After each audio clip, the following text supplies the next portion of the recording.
Hello, good and faithful people of the Church of the Mediator. It's Thursday, and I am here with Anthony. Hello.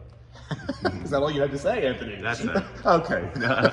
We're here to remind you that tomorrow night, which is Friday, we will have our annual vigil or Eve of All Souls. And what are you planning for music? We are doing Bach's 106th cantata. Gottes Zeit ist die allerbeste Zeit, which means, you did well with thank that. you, which means God's time is the best time. So it's a cantata featuring the full choir and soloists. Our section leaders, Catherine Kaiser, Amanda Haig, Neil Farrell, and Rafi Edinger Finley. We'll sing solos, and we also have 2 violas and a flute as well. Ooh, nice. So we'll have strings and flute and the choir and everything. Mm-hmm. Lovely. And of course, we'll celebrate the Eucharist, and Bach's cantata will take the place of our sermon, and Bach will speak to us in the words that Bach and the music that Bach uses. I was thinking about, of course, we're coming up tonight is Halloween, so happy Halloween to you all, but also that tomorrow at noon will be All Saints Day. We'll celebrate the Eucharist in the chapel at noon, 7 p.m. for our All Souls Eve. On Saturday morning at 11 a.m. we'll join together here in the nave if you want to come and watch the live stream of the investiture of presiding Bishop Sean. And then Sunday morning is another big day because it will be Celebration Sunday with the ingathering of our pledge cards. We are going to bless Anthony and Timmy's recent marriage. Congratulations. And then we will party afterwards with a potluck brunch. So don't forget to bring something along to share with those who will be present with us that morning.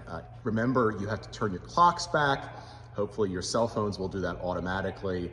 And remember that the service is at 10 a.m., one bilingual Eucharist at 10 a.m. So don't come at 8 a.m., don't come at 9 a.m., come at 10 a.m., and that will be after having turned your clocks back. So the only thing that I have remaining to say, and then I wanted to mention to you all also that I am planning a full day of prayer on Election Day, because you know what? We need to be in prayer that day. Whoever we are and whoever we will vote for, we need to be in prayer together and praying for our nation. So at 7 a.m. on Election Day, I'll offer a Holy Eucharist for the nation. 9 a.m. on Zoom, we will have our regular weekly morning prayer. And then 7 p.m., we will celebrate another Eucharist. I've tried to get that before work and after work for those who might want to participate. And then at 8:30 p.m. after the polls close, instead of sitting there watching with anticipation on the television, why don't you come out and pray Compline or dial in on YouTube and pray Compline with us to at least remember that God is still God no matter what happens on Tuesday, and that our allegiance, first and foremost, is to Jesus Christ as Lord of all. So my final thing before we close today is to say that my question of the week for you all is, what are some of the characteristics that you associate with people who are saints? Anthony earlier joked, dead. That seems about right. I mean, right? Most often we consider capitally as saints those who have already made their great transition and been born to eternal life. But I was also thinking about those characteristics of those who are living really saintly lives already in this time and in this place, or in more recent memory.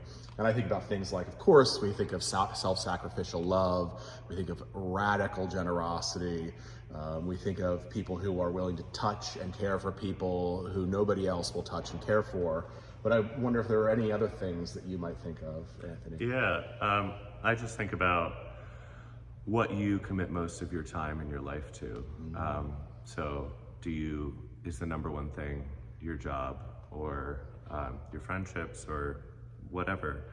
And I think the saints are the people who get to the pearly gates and look back on their life and what did you spend the most time doing? And it's living the gospel and caring for other people and being selfless. So yeah, I think it's just about the amount of your life that you're willing to give to God, making it the most important thing in your life.